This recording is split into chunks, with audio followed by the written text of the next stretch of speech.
All right, let's go ahead and continue with video 2. So last time we did actin and myosin, but I didn't really get through the sliding filament theory or neuromuscular junction, so that is the goal for this video instead.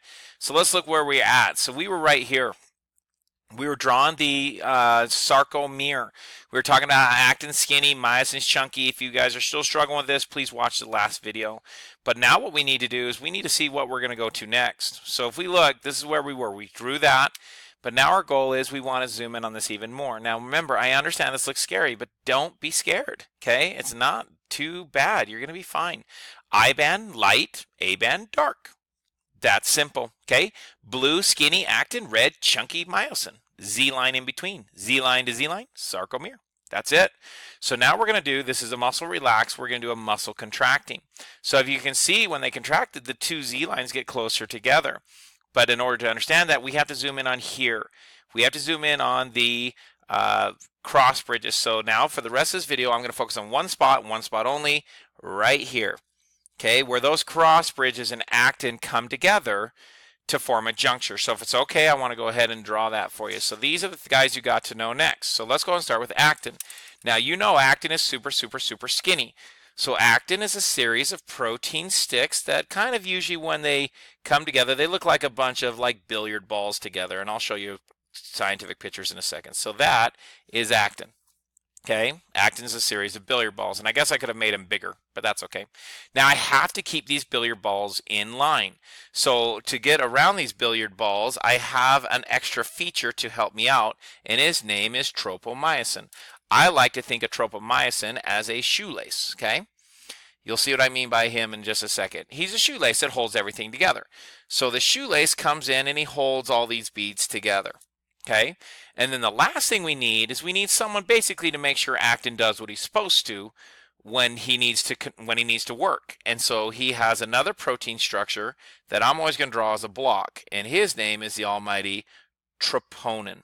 Okay, if you had class and you guys came to class, I always refer him to as a hat. Okay, I always talk. So if you look at my camera for a second, okay, I always talk about the cross bridges are going to want to attach to him, right? So the cross bridges can't do that. There we go. The cross bridges are going to want to attach to the actin, but the problem is there's a hat in the way, and they can only grab onto hair. So if the hat's in the way, well, then that doesn't work. So if we go back to this drawing right here, okay, this is our complex. We have troponin, which is the hat. Okay, he's just a hat sitting on top. We have tropomyosin, which is a shoelace, and then we have actin, which are the beads. Now I'm switching to green. Remember, green is my myosin, super chunky. Okay, so there's my myosin, super chunky, and then there's the cross bridge. He kind of looks like a golf club most times, kind of sticking out like that. And his job is he is begging to hook to the actin. The problem is he can't a lot of the time. So those are my guys. Now Ca++ is calcium ion. Okay, positive charged family he's in. So now let's look at this picture. Now that I've shown you that, does this picture look as scary? It might. So let's just go through it. Little beads are actin, shoelace. Remember my shoelace here? His name is tropomyosin. He just keeps everything together. See this green blob? Okay. He is the hat. Okay. This is my chunky myosin. And these are the cross bridges. And these cross bridges are trying to attach the actin, but they can't. And here's where it gets fun. Okay. Once again, don't panic. Purple beads are actin, shoelace, tropomyosin, hat, troponin. Okay, the only way these guys move, so look at it this way. See all these black dots? Have you guys ever played pool before? So when you play pool, the billiards have like a little number on them. Think of that. That's the only place where the cross bridges can go on and grab. The problem is it's blocked by my shoelace, my tropomyosin. So there's only one way to get those black dots exposed, and that is the presence of the almighty calcium. So now the next question is, where in the flip did calcium come from? And that's where we have to go back to what we call the neuromuscular junction. So are we okay? Whoops, wrong way, my bad. So are we okay with this drawing right here? Can I just label them very quickly for you? This is a Z, actin, myosin, cross bridge. We okay with all that stuff? Okay. So now what we're going to do is we're going to do what we call the neuro, which stands for nerve, muscles, muscular, junction. Okay, that's what we call this guy. So when you guys see on the notes, don't panic. Neuromuscular junction. Okay, sorry, I do X sometimes. That's a neuromuscular junction. This is just where a nerve meets a muscle.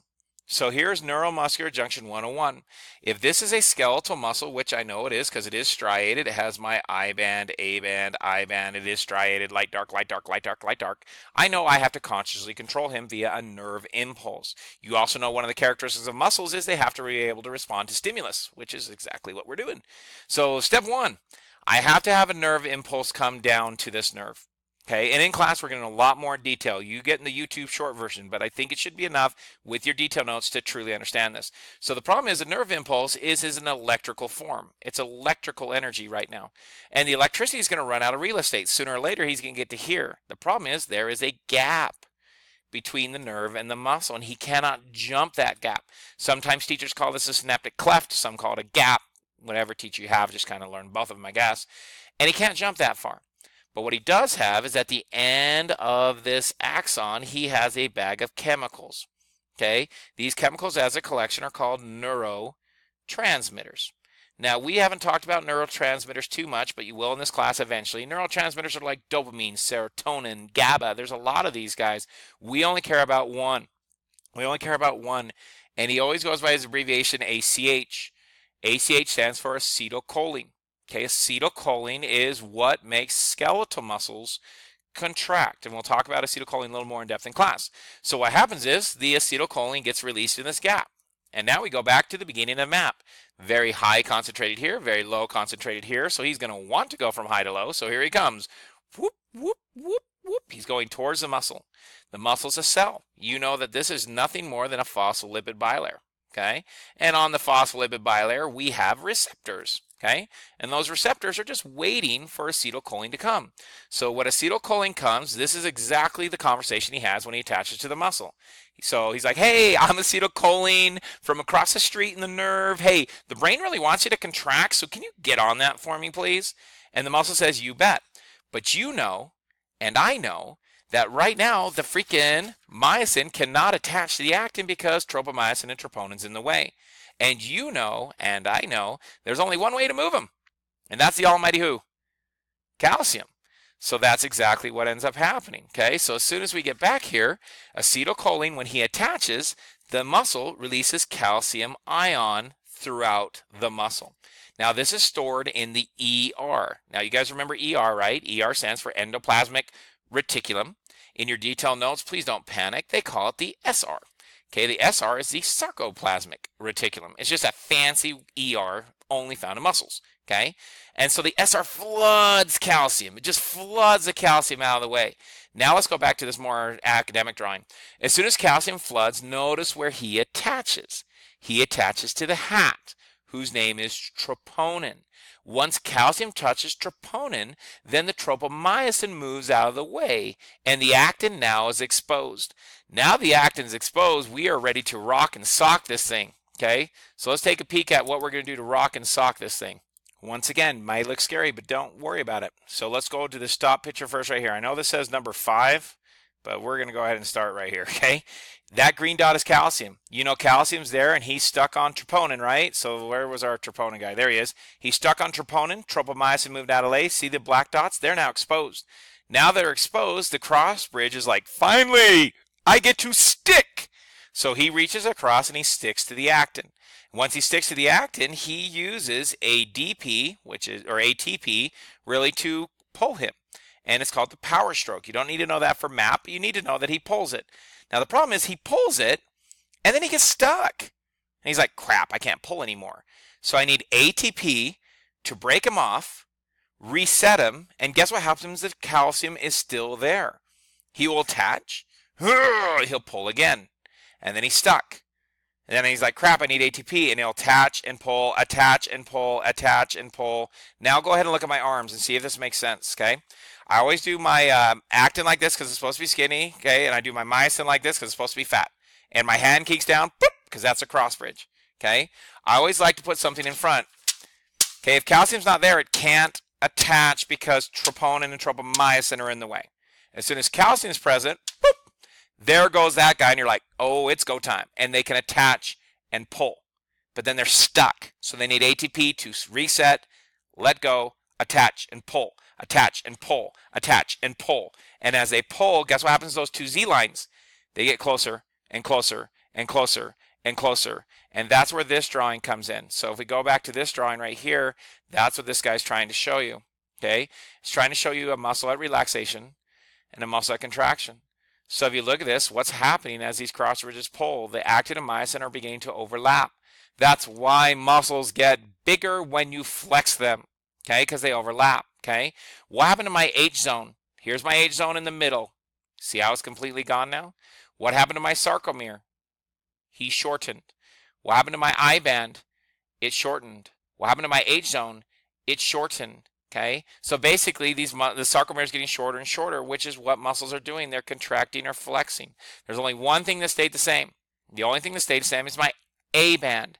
Remember, my A band is from myosin tip to myosin tip, myosin tip to myosin tip. That did not shrink. Okay, pretty soon the muscle is going to be maxed out, and we call that tetanus. It's contracted as much as it can be. And that is muscle contraction 101. So now if we look at this diagram, you're like, wow, how do I get the muscles to relax?